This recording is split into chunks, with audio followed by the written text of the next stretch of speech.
À la une de cette édition d'information du 6 février 2016, ce samedi 6 février est marqué par la Journée internationale contre les mutilations génitales féminines. L'occasion de faire le bilan sur la lutte menée contre ce fléau qui touche 100 à 140 millions de femmes et de filles dans le monde. Quelles avancées ont été réalisées ces dernières années? Que reste-t-il à faire? Nous le saurons au cours de ce journal. Encore du feu dans les espaces marchands à Douala. Une bonne partie du complexe commercial Montcalm de Coty a été rasée par des flammes dans la nuit de vendredi à samedi, laissant au passage d'importants dégâts matériels. Aucune perte en vies humaines n'a été signalée. Et puis, projet structurant et grand chantier au Cameroun, le schéma autoroutier national se met progressivement en place. Les travaux de l'autoroute Douala-Yaoundé sont évalués à ce jour à près de 17% du taux d'avancement. Voilà pour les titres. Si vous nous rejoignez à l'instant, vous êtes sur CamNews 24 et c'est l'heure du journal. Bienvenue à tous. Deuxième campagne de distribution gratuite des Milda. La deuxième phase, qui a commencé en janvier 2016 dans les régions de la Damawa et du Nord, va se poursuivre au courant de ce mois de février dans l'extrême nord, le littoral et l'ouest. L'information a été communiquée au cours de la réunion du Comité national de coordination tenue le 5 février dernier à Yaoundé sous la présidence du ministre André Mamafouda de la Santé publique. Le point avec Jean-Pierre Bitongo. Il s'est agi d'une réunion d'évaluation qui avait pour cadre la salle de conférence du ministère de la Santé publique. Cette réunion aura permis à André Mamafouda d'être renseigné au mieux sur l'état d'avancement des activités de la deuxième campagne lancée en janvier 2016, 4 ans après la première en 2011, et de retenir qu'à ce jour, près de 5 millions de moustiquaires imprégnés à longue durée d'action ont été distribués en août 2015 dans 6 régions, la Damawa, l'Est, le Nord, le Nord-Ouest, le Sud-Ouest et le Sud. C'est donc la deuxième phase qui sera complétée d'ici le 20 février 2016 par la couverture des régions de l'extrême nord, du littoral et de l'Ouest. Pour ce, le programme national de lutte contre le paludisme est en pleine préparation. Il convient de relever que cette campagne de distribution gratuite de moustiquaires imprégnés à longue durée d'action vise à réduire d'au moins 75% la morbidité et la mortalité liées au paludisme. Pour cette seconde campagne, c'est un total de 12 322 059 Milda qui seront distribués sur toute l'étendue du territoire national camerounais. Nous vous le disions en titre, réaliser les nouveaux objectifs de développement durable en éliminant les mutilations génitales féminines d'ici à 2030. C'est le thème fédérateur de la 13e journée internationale contre les mutilations génitales féminines qui se célèbre le 6 février 2016. Il est donc question aujourd'hui de sensibiliser les États sur les méfaits de cette pratique. Les détails avec Éric Ticheux. Selon les estimations de l'Organisation mondiale de la santé, 200 millions de femmes et de filles dans le monde ont subi l'une ou l'autre forme de mutilation génitale féminine. 15 millions de jeunes filles âgées de 15 à 19 ans risquent de subir des mutilations génitales féminines d'ici 2030 si cette tendance perdure. Les pays qui présentent le plus haut taux de prévalence de cette pratique parmi les filles et les femmes âgées de 15 à 49 ans sont la Somalie avec 98%, la Guinée 97% et Djibouti 93%. La mutilation génitale féminine couvre un ensemble de pratiques aboutissant à l'ablation partielle ou totale des organes génitaux féminins externes, pratiquées principalement sur des jeunes filles entre la petite enfance et l'âge de 15 ans par des praticiens traditionnels comme les exciseuses et les accoucheuses. L'opération se fait sans anesthésie avec des ciseaux, des lames de rasoir ou des couteaux et provoque des saignements importants et des problèmes de santé tels que des kystes, des infections, l'infertilité, des complications à l'accouchement ou des risques de décès chez le nouveau-né. Face à la gravité de la situation, le Fonds des Nations Unies pour la population et le Fonds des Nations Unies pour l'enfance dirigent conjointement le plus grand programme mondial visant à accélérer l'abandon des mutilations génitales féminines. Ce programme est consacré dans 17 pays africains et soutient également différentes initiatives régionales ou internationales. Les 17 objectifs de développement durable adoptés en septembre 2015 visent à transformer notre monde au cours des 15 prochaines années. Ils poursuivent les efforts menés dans le cadre des objectifs du millénaire pour le développement de 2000 qui ont amélioré la vie des millions d'individus à travers le monde car les mutilations génitales féminines sont reconnues reconnue au niveau international comme étant une violation des droits fondamentaux des femmes et des filles. Au ministère des Finances, l'accélérateur de l'émergence parie sur une administration d'excellence et sur la qualité du service à rendre aux usagers. C'est du moins la conclusion à tirer des travaux de la conférence annuelle des responsables des services centraux déconcentrés extérieurs de ce département ministériel, tenue les 4 et 5 février 2016 au Palais des Congrès de Yaoundé. Les travaux se sont achevés par la remise des cadeaux au personnel admis à faire valoir leur droit à la retraite et la remise des décorations au personnel méritant. Reportage Jean-Pierre Bitongo, Marcel Mondabeng. Placé sous le thème Ministère des Finances, accélérateur de l'émergence vers une administration d'excellence, les travaux de la conférence annuelle des responsables des services centraux déconcentrés et extérieurs du ministère des Finances, tenue les 4 et 5 février 2016 au Palais des Congrès de Yaoundé, se sont refermés par la restitution des travaux et du rapport assorti des recommandations adoptées par les participants. Ensuite, les 9 personnes arrivées en fin de carrière administrative ont reçu leur cadeau des mains du ministre des Finances. Puis, Alamine Ousmane May et le ministre délégué Eloum Polche ont procédé à la remise des médailles d'honneur du travail et des distinctions honorifiques de la chancellerie. 25 médailles en or et 6 en vermeil ont été décernées.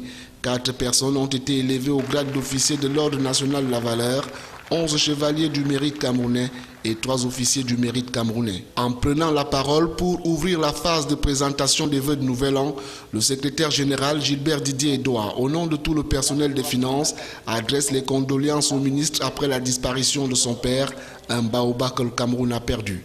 Puis, le secrétaire général a rappelé à l'assistance les temps forts de l'année 2015 au cours de laquelle des résultats fort appréciables auront été enregistrés, enchaînant avec les défis de 2016, assurant que les personnels sont conscients et prêts à les relever et en implorant enfin l'amélioration des conditions de travail. Dans un discours exaltant et galvanisateur, le ministre a invité ses collaborateurs à toujours faire preuve de résilience car leurs préoccupations légitimes trouveront des réponses appropriées. Après avoir tracé le chemin vers l'émergence, Alamine Ousmane May a demandé à tous d'être les ambassadeurs de l'excellence du service public, les appelant à la mobilisation pour une administration financière fluide, capable de porter les intérêts du Cameroun pour un environnement propice à l'investissement.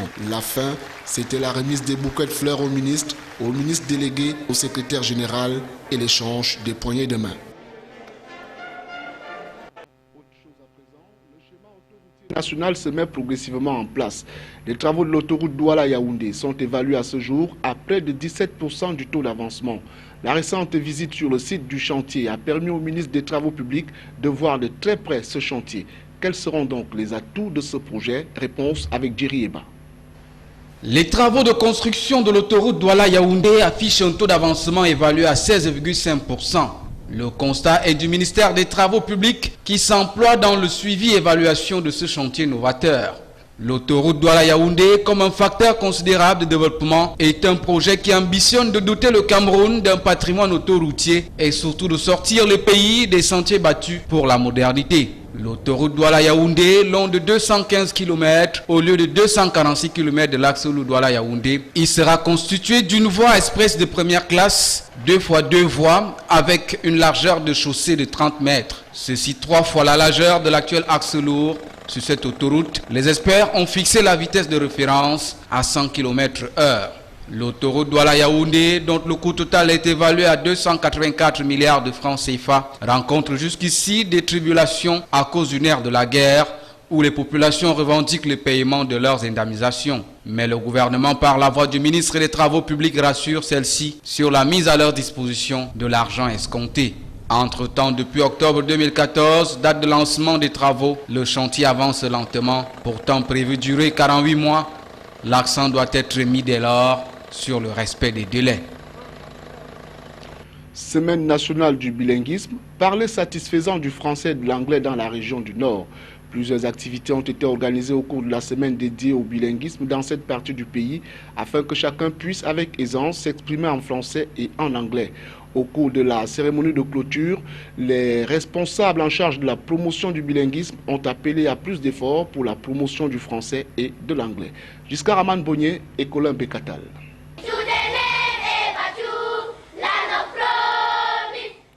La région du Nord n'est pas restée en marge de la célébration de la Semaine nationale du bilinguisme. L'édition de 2016 a été l'occasion de jauger le niveau du bilinguisme dans cette partie du pays où l'on communique plus en fulfulde qu'en français et en anglais. Malgré cette domination des langues locales sur celles dites officielles, les efforts dans la promotion du bilinguisme commencent tout de même à se faire ressentir. Avec l'avènement des centres linguistiques, l'on note des changements qui affectent positivement l'expression quotidienne des populations désormais capables de manier aisément les deux langues que sont l'anglais et le français. L'édition 2016, placée sous le thème « Bilinguisme, porte d'accès à une éducation de qualité pour un développement durable », relève que le bilinguisme, à travers ses avantages, peut aussi bien contribuer au développement durable du Cameroun. Pour le secrétaire général des services du gouverneur de la région du Nord qui présidait la cérémonie de clôture de la Semaine nationale du bilinguisme, c'est des avancées significatives du bilinguisme dans le Nord. Et c'est sur la base des instructions du gouverneur Jean Abate Edi que les délégués régionaux de l'éducation de base et des enseignements secondaires ont pris des mesures qui permettront d'amener le maximum de personnes à s'exprimer et en anglais et en français.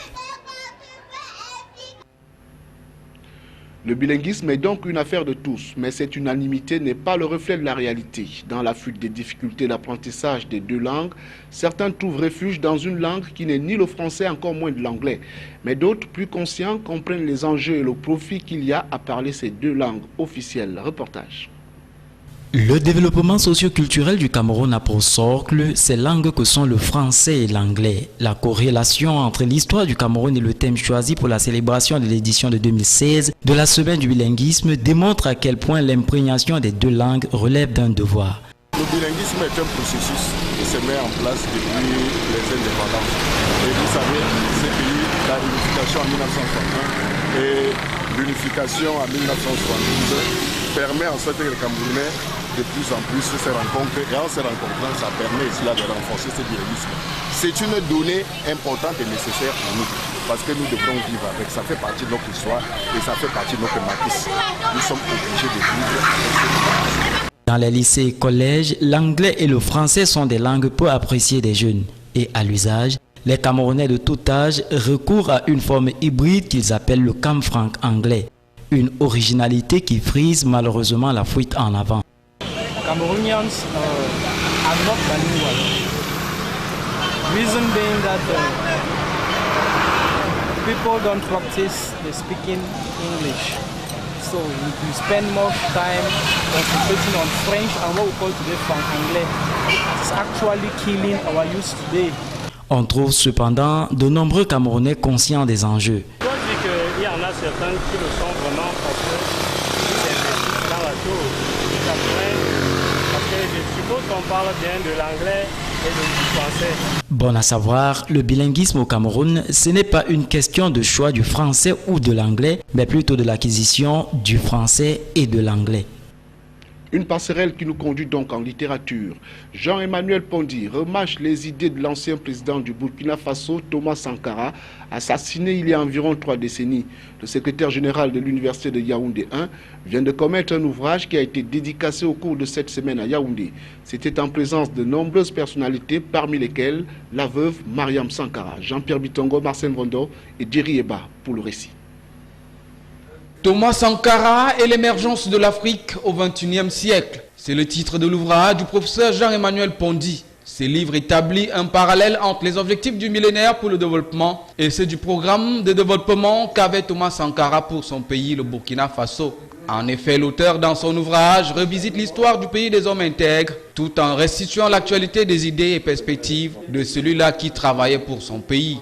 Dans ce livre qui est en librairie depuis 2015, l'auteur s'inspire de l'histoire du Burkina Faso pour poser la problématique de l'émergence de l'Afrique qui peine à sortir du sous-développement plus de 50 ans après son indépendance. De l'avis du spécialiste des relations internationales qu'est Jean-Emmanuel Pondi, cet ouvrage remplit une fonction interpellatrice en direction de l'Afrique d'aujourd'hui et de demain, en gardant en mémoire les hauts et les bons faits de ses héros. Je constate que l'histoire de l'Afrique a très souvent été transformé, changé et trafiqué d'une manière ou d'une autre. Il revient donc aux Africains la responsabilité d'écrire une histoire de l'Afrique et non des histoires en Afrique. Que nous devons restituer les bons aspects qui sont accommodants, mais aussi des aspects plus douloureux. En prenant la parole, Mariam Sankara relèvera que ce livre est immensément riche en réflexion et analyse, un magnifique cadeau à la jeunesse et une sérieuse contribution à la découverte du sankarisme, précisant que l'ouvrage dont elle est la préfacière est facile à lire et accessible à tous. Après avoir lu quelques chapitres de cet ouvrage, constater les idées progressistes et panafricanistes du professeur Jean-Emmanuel Bondy et la portée de son ouvrage, je n'ai pas hésité un seul instant à en faire la préface, aussi modeste soit-elle. Ce livre est un essai fouillé, immensement riche en réflexion et analyse, un magnifique cadeau à notre jeunesse, une excellente contribution à la connaissance de Thomas Sankara. Abordant l'affaire de son feu mari qui suit son cours en justice, elle a apprécié le soutien et l'assistance des Camerounais, espérant que la justice du Burkina Faso ira au bout de son travail pour que les auteurs du crime répondent de leurs actes. Nous vous le disions en titre, encore du feu dans les espaces marchands à Douala. Une bonne partie du complexe commercial Monka Mandokoti a été rasée par des flammes dans la nuit de vendredi à samedi, laissant au passage d'importants dégâts matériels. Nos reporters Josué Ngongan et Colin Bekatal étaient sur les lieux de l'incendie. Le lieu dit marché Monka Mandokoti a connu le courroux des flammes. 13 boutiques vers la sortie ouest de cet espace commercial ont brûlé. D'après un témoin, il était environ 1 h du matin lorsque l'incendie dont la cause serait un court-circuit a été signalé. À 1 h du matin, c'est là où on a commencé à appeler ces gens pour nous signaler qu'il y avait déjà le feu dans notre marché. On soupçonne des pannes électriques, les courts-circuits. C'est là où on suspecte parce que généralement à l'heure là, il n'y avait plus personne au marché. Il n'y avait que des pareils qui pouvaient causer. Les dégâts matériels sont importants. Des magasins de l'électroménager, d'agroalimentaire et une microfinance, pour ne citer que ceux-là, ont été complètement rasés par le feu. Et ce n'est pas la première fois que la furie des flammes dicte ici sa loi.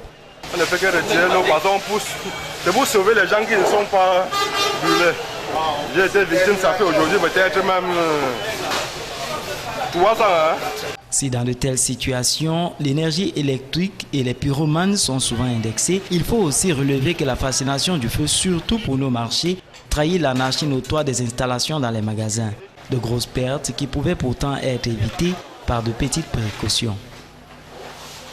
À l'étranger, Taïwan, un violent séisme provoque l'effondrement d'immeubles dans la ville de Tainan, faisant une dizaine de morts.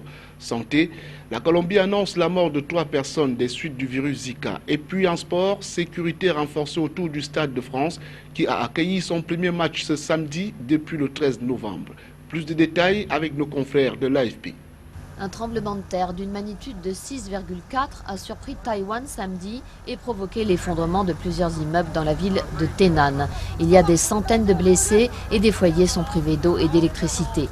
Près de 800 militaires sont mobilisés pour aider au secours. Le bilan samedi soir s'élevait à 13 morts. Le virus Zika a fait 3 morts, la Colombie l'a annoncé vendredi soir. C'est un stade de plus dans la propagation de cette épidémie. Le Texas a signalé cette semaine un cas de transmission par voie sexuelle et des chercheurs brésiliens ont indiqué l'avoir aussi détecté sous forme active dans la salive et l'urine. Climat tendu à Calais, où des échauffourées ont éclaté samedi après-midi entre la police et des manifestants réunis à l'initiative du mouvement Pegida. Bien que les manifestations soient interdites à Calais, Pegida, un mouvement islamophobe hostile aux migrants, a appelé à se réunir contre la présence des réfugiés. Sécurité renforcée autour du Stade de France qui accueillait samedi France-Italie, le premier match du tournoi des 6 nations. François Hollande était présent pour cette rencontre, la première dans l'enceinte depuis les attentats du 13 novembre. Record battu aux enchères pour une Ferrari de 1957 vendue vendredi soir chez Arcurial à Paris pour la modique somme de 32 millions d'euros. Avec 400 chevaux sous le capot et un passé de course automobile, ce bolide, une 335 Sport Spider, roule à 300 km/h. Cette édition d'information s'achève bientôt, mais avant de partir, voici ce qu'il faut en retenir. Ce samedi 6 février est marqué par la Journée internationale contre les mutilations génitales féminines. L'occasion de faire le bilan sur la lutte menée contre ces fléaux qui touchent 100 à 140 millions de femmes et de filles dans le monde. Encore du feu dans les espaces marchands à Douala, une bonne partie du complexe commercial Monka Mandokoti a été rasée par les flammes dans la nuit de vendredi à samedi, laissant au passage d'importants dégâts matériels. Aucune perte en vies humaines n'a été signalée. Et puis, projet structurant et grand chantier au Cameroun, le schéma autoroutier national se met progressivement en place. Les travaux de l'autoroute Douala-Yaoundé sont évalués à ce jour à près de 17% du taux d'avancement. Fin du journal et merci de nous avoir accordé votre préférence et restez fidèles au programme de KM News 24 qui se poursuivent. Bonsoir.